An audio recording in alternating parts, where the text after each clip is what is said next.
Welcome to the Quick Galloper YouTube channel. Please like, subscribe, share, and hit the notification bell.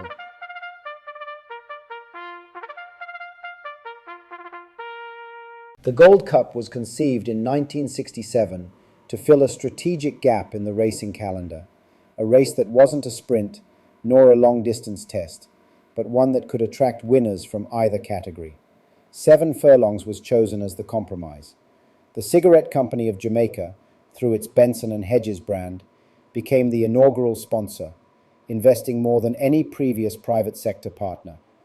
The first winner was Kilowatt, an English-bred horse trained by Mouttet Mile. Kilowatt was again victorious in 1968 and 1970, after missing the 1969 edition. Philip Feanny, now a 14-time champion trainer, has won the Gold Cup several times. His name was eventually added to the title, cementing his legacy in the event's history. This year's Philip Feanny Gold Cup featured 10 runners. With automatic qualification to the Mouttet Mile in December on the line, the race drew immediate attention once the weights were published. The Quick Galloper now presents an analysis of the 2025 Gold Cup outcome. First, Legacy Isle. Legacy Isle entered the Gold Cup as one of the pre-race favourites. Ridden by champion jockey and 2025 designate Radesh Roman, the Rohan Crichton-trained colt stalked the pace, took over at the quarter pole, and held off late pressure from Ride All Day and Pack Plays. Legacy Isle's class was evident, but so was the strain. He conceded weight to nearly every rival except Fun Can't Done and Desert of Malibu, yet still had enough to win. However, the final 100 yards exposed a familiar vulnerability: his stamina effectiveness over a full mile. Last year in the Mouttet Mile, Legacy Isle was caught late by Fun Can't Done. In this Gold Cup, Ride All Day came charging, and the winning margin was only half a length. Crichton later confirmed that Legacy Isle will contest the Mouttet Mile next. The question remains: can he hold his gallop effectively over 8 furlongs? Verdict: qualified, dangerous, but not yet fully proven over the full mile against the best on offer. They're off for the 53rd running of the Gold Cup. Fearless Force, Supernatural Power, they get off slowest of them all as they run away now toward the 6-pack place show speed. Desert of Malibu chasing in second, a length down as they leave the 6. Toward the outside, Legacy Isle tugging hard. Ride All Day kept to the outside. Fun Can't Done just in behind horses. Fearless Force and Supernatural Power, they race up together as a team. Tis Stock further back. Sheer Delight just ahead of Blue Vinyl. And that's the order of the field as the leaders arrive at the half mile.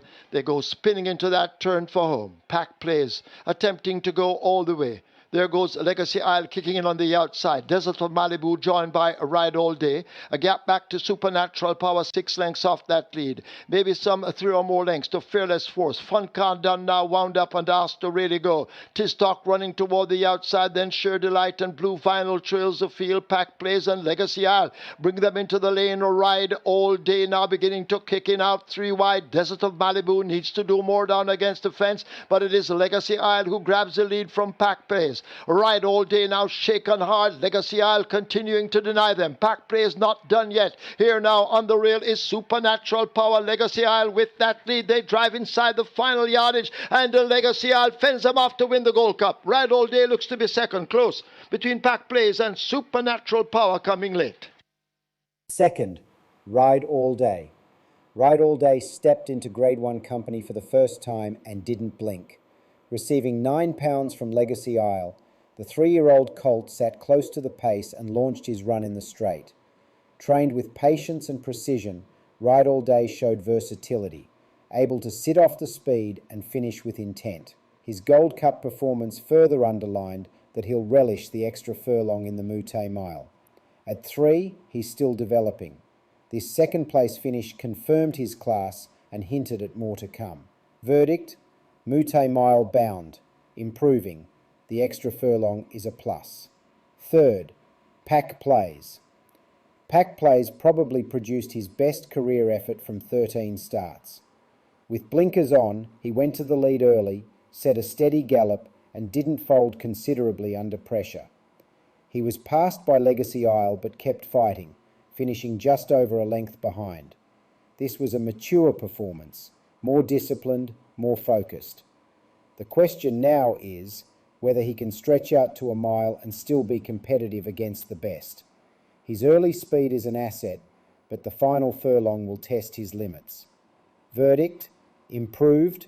Mouttet Mile possible. Needs to prove he can stay. Fourth, Supernatural Power. The leading female in the field, Supernatural Power, raced prominently down the backstretch and kept coming in the final furlong and a half. She missed third by a neck, showing grit and consistency. Racing without the visor, she responded well. Her tactical speed and closing ability make her a legitimate contender for the Mouttet Mile. Verdict: tough filly, Mouttet Mile contender, not to be overlooked. Fifth, Tiztok. Tiztok followed his usual pattern, racing near the back early, hoping for a late surge.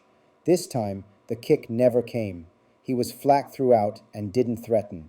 If he qualifies for the Mouttet Mile, he'll need a major turnaround. Verdict: underperformed.